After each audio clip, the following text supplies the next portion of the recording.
Welcome to October at the Sweet Potato Block of the Month party. This month's block is a 12-inch block that'll have us practicing making 2 at a time half rectangle triangles.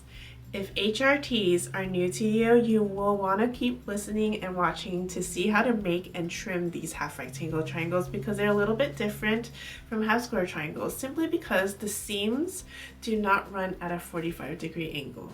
So keep watching to see how I make these half rectangle triangles and check out the block of the month if you want to get in on making this block and the entire quilt with us, because with the 12 blocks that we have with every month in 2024, you can join us anytime this year, catch up with all the patterns, and join us at the block of the month party. Alright, let's get started with making some half rectangle triangles.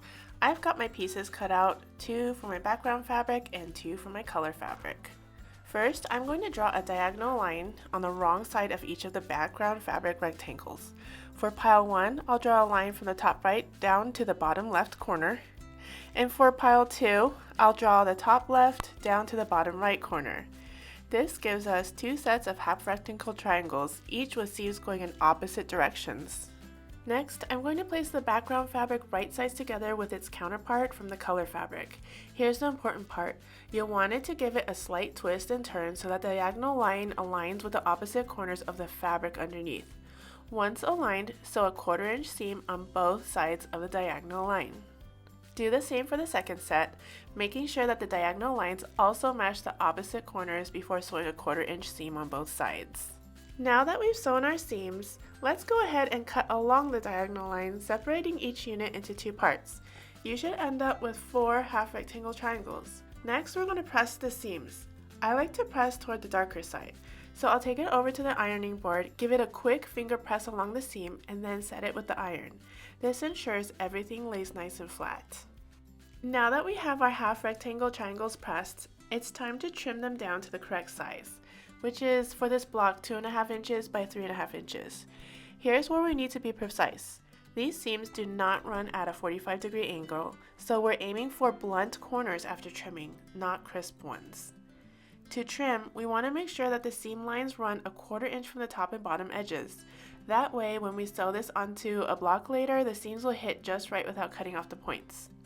Let's take a look at the ruler. I'm a left-handed trimmer, so I'm going to trim from the left side of the ruler 2.5 inches away from the side and 3.5 inches from the top. When I find those markings on the ruler, I want to also find the markings that are also a 1/4 inch away from the bottom and the side. And this little arrow thing at the top is also a 1/4 inch marker from the top side from the left. This is where I want my seams to intersect at these points. You're welcome to mark these points with tape or with a marker so that they're easily visible. I did not do that in my case, but you can see as I lay it on top of this half rectangle triangle, I'm looking for those marking points again. Again, they are 1/4 inch away from the sides of the desired dimensions that I'm trimming them down to, from the top and from the edges. And once that seam runs under those markings, I can go ahead and trim on the left side and the top. Before I go and rotate it to show you trimming on the other 2 sides, I'm going to give you a close-up of this half rectangle triangle and show you that so far that edge is a blunt edge. You actually do not really want that seam to go right into the corner. It's slightly blunt.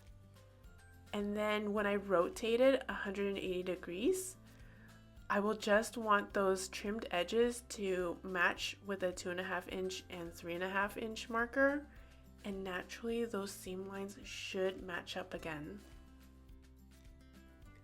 So now I'm going to pick this up from the ruler, and here's a close-up of my newly trimmed HRT.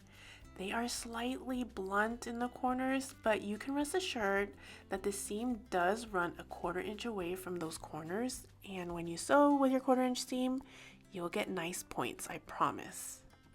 Alright, the same idea goes for the other pile of HRTs, except the seam runs in a different from the top right to the bottom left.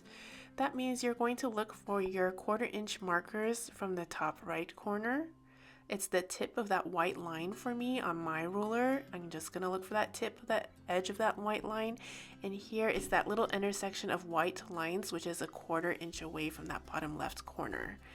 So those are the markings. You're welcome again to mark them with a marker, mark them with washi tape, but as soon as I lay it on top of that HRT, I am paying really close attention to those white lines and the edge of those white lines to ensure that that seam runs under those points exactly.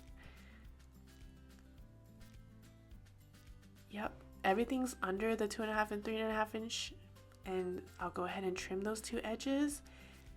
And right after doing that, you rotate it, and naturally it should line up with the 2.5 and 3.5 inch marker. Oh, I'm showing you those blunt ends again. Rotate it, lining up with the 2.5 and 3.5 inch marker, and naturally those points will just automatically meet. We've done that work already. Just give it a double check. Trim those 3rd and 4th sides. And here's this one. It's slightly blunt, and it's supposed to be that way. All right, I'm just gonna go on and keep trimming the rest of my HRT pile. Just as a little message at the end, if you appreciate these videos, don't forget to subscribe to my channel. I'm here to help you, and if you have any questions about trimming these or any other quilting questions, just leave them in the comments. I would love to tackle them for you. And if you would want to make this block with me, check out the Block of the Month party at the Sweet Potato Quilts. And I'll see you soon. Happy quilting!